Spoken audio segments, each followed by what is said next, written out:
Okay, children, we have been doing organelles. We are done with the mitochondria in our last session. Now we'll be taking up plastids this time.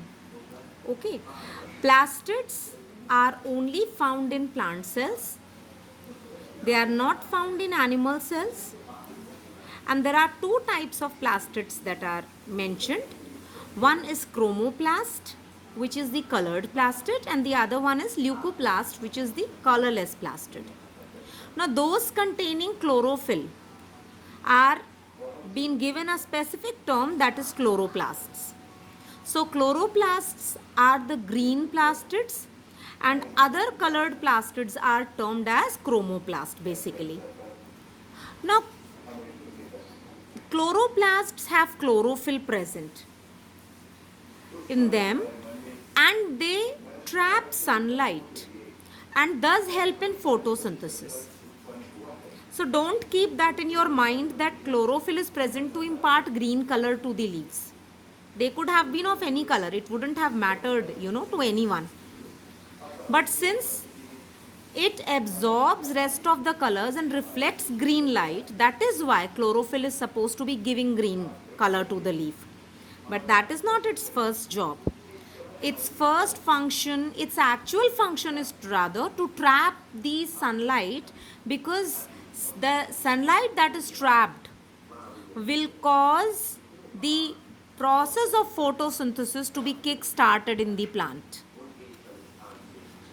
Now, chloroplasts also contain other pigments, as I have told you, and they are known as chromoplasts. These pigments could be yellow and they could be orange. There are different kind of pigments imparting blue, purple color. There are various phycocyanin, erythrins, beta carotene, xanthophylls. These are all pigments. You have a lot of beta carotene in your carrot. You have heard of that. You simply crush carrot and you will see red color coming out or orange color coming out. That is because of the pigment beta carotene.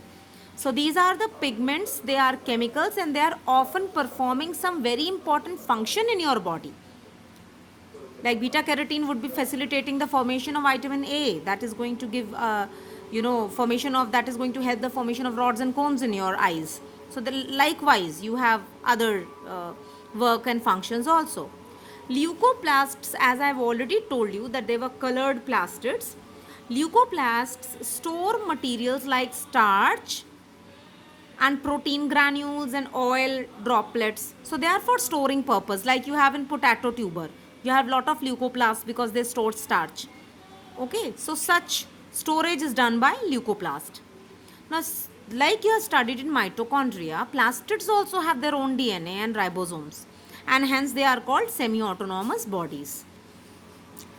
They can self-replicate, that is why they are known as semi-autonomous. Now you can see the structure of a plastid. It is not given in your book, but I wanted it to discuss with you so that you have a reference of what you are studying theoretically. So you have a double membrane like mitochondria. Here also you have a double membrane. And then you have got these stacks which are known as thylakoids. These are coin-like structures which are kept one over the other, and they are known as thylakoids. These thylakoids are coins which are kept one over the other, and in the wall of these thylakoids only we have got chlorophyll present. This is known as granum. This is known as granum, and then you have stroma. That is the matrix which is present here all over.